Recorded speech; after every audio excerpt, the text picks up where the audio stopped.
नमस्कार दोस्तों, एक बार फिर हमारे YouTube चैनल में आप लोगों का हार्दिक स्वागत है। लेटेस्ट अपडेट निकल कर आई है कि केंद्रीय कर्मचारियों के लिए आ गई है बड़ी खुशखबरी।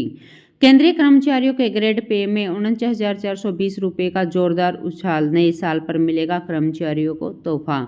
तो दोस्तों, हम आपको सब डिटेल में बताएंगे कि नए साल पर केंद्र सरकार अपने केंद्रीय कर्मचारियों को कौन कौन से बड़े तोहफे देने जा रही है, जिससे उनकी सैलरी में बड़ा उछाल देखने को मिलेगा। अगर आप हमारे चैनल पर फर्स्ट टाइम विजिट कर रहे हैं तो चैनल को लाइक कर दीजिए, सब्सक्राइब कर दीजिए, साथ ही साथ बेल आइकन को भी बजा दीजिए ताकि गवर्नमेंट या पेंशन से संबंधित जितनी भी न्यूज़ आती है उनकी नोटिफिकेशन आप लोगों के पास तुरंत पहुँच सके। तो करते वीडियो को स्टार्ट बिना किसी देरी के।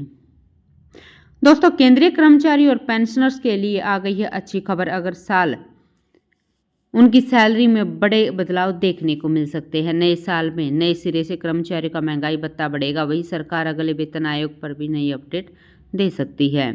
लेकिन सबसे अच्छी खबर फिटमेंट फैक्टर पर मिलने वाली है।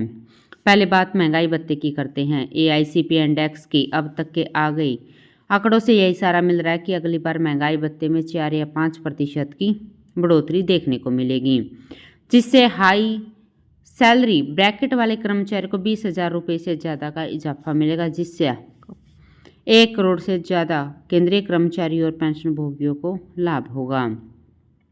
दोस्तों, इसके साथ ही फिटमेंट फैक्टर में भी इजाफा होने की चर्चा है। अगर ऐसा हुआ तो केंद्र सरकार के कर्मचारी की सैलरी में बम्पर उछाल आएगा। 7वें वेतन आयोग के तहत फिटमेंट फैक्टर में इजाफे से केंद्रीय कर्मचारी की सैलरी में 8,860 रुपये का इजाफा होगा। फिटमेंट फैक्टर 2.57 है। अगर इसे बढ़ाकर 3.68 कर दिया जाता तो लेवल 1 के ग्रेड पे की न्यूनतम सीमा 26,000 रुपये हो जाएगी, यानी सीधे तौर पर 8,000 रुपये की वृद्धि देखने को मिलेगी। अगर लेवल 1 पर ग्रेड पे 1800 पर केंद्रीय कर्मचारी की बेसिक सैलरी 18,000 रुपये है तो भत्तों को छोड़कर फिटमेंट फैक्टर के हिसाब से सैलरी की कैलकुलेशन 18,000 गुना में 2.57 46,260 रुपये होगी। अगर इसे 3.68 मान लिया जाता है तो फिर 95,680 रुपये होगी। मतलब कर्मचारी की सैलरी में कुल अंतर 49,420 रुपये का होगा। यह कैलकुलेशन न्यूनतम बेसिक सैलरी पर होगी। अधिकतम सैलरी वालों को और भी बड़ा फायदा हो सकता है। दोस्तों, फिटमेंट फैक्टर केंद्र सरकार के सभी कर्मचारियों का बेसिक वेतन तय करने का फॉर्मूला। इसे 7वें वेतन आयोग की सिफारिश पर लागू किया गया था। इससे कर्मचारी की सैलरी खुद ब खुद बढ़ जाती है। लास्ट बार फिटमेंट फैक्टर 2016 में बढ़ाया गया था। तब केंद्रीय कर्मचारियों की बेसिक सैलरी 6,000 से बढ़ाकर 18,000 रुपये कर दी गई थी और फिटमेंट फैक्टर 2.57 कर दिया गया था।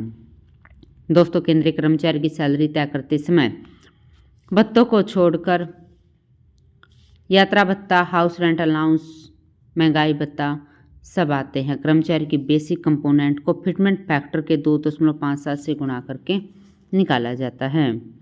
कर्मचारियों के लिए एक बड़ी खुशखबरी ये भी है कि केंद्र सरकार ने नेशनल पेंशन स्कीम में इस साल के अंत से संशोधन कर सकती है। यानी ये सुनिश्चित किया जा रहा है कि कर्मचारी को रिटायरमेंट भुगतान के तौर पर उनकी अंतरिम सैलरी का कम से कम 40 या 45% मिल सकता है, जिसकी सिफारिश हाई लेवल पैनल ने की थी।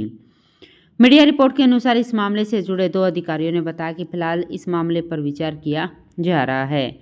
NPS में सरकार कुछ बदलाव कर सकती है। संशोधित पेंशन योजना मार्केट रिटर्न से जुड़ी रहेगी, परंतु केंद्र सरकार कर्मचारी की आखिरी सैलरी का कम से कम 40% देने के सिस्टम पर काम कर सकती है। रिपोर्ट के अनुसार अधिकारी का कहना है कि सरकार एक आधार राशि सुनिश्चित कर सकती है, जिसका मतलब है कि अगर भुगतान आधार राशि से कम है तो सरकार को पेंशन में कमी को पूरा करने के लिए हस्तक्षेप करना होगा।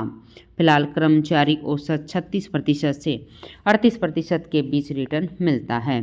तो दोस्तों, आज के लिए इतना ही। मिलते हैं नेक्स्ट वीडियो में। तब तक के लिए जय हिंद, जय भारत।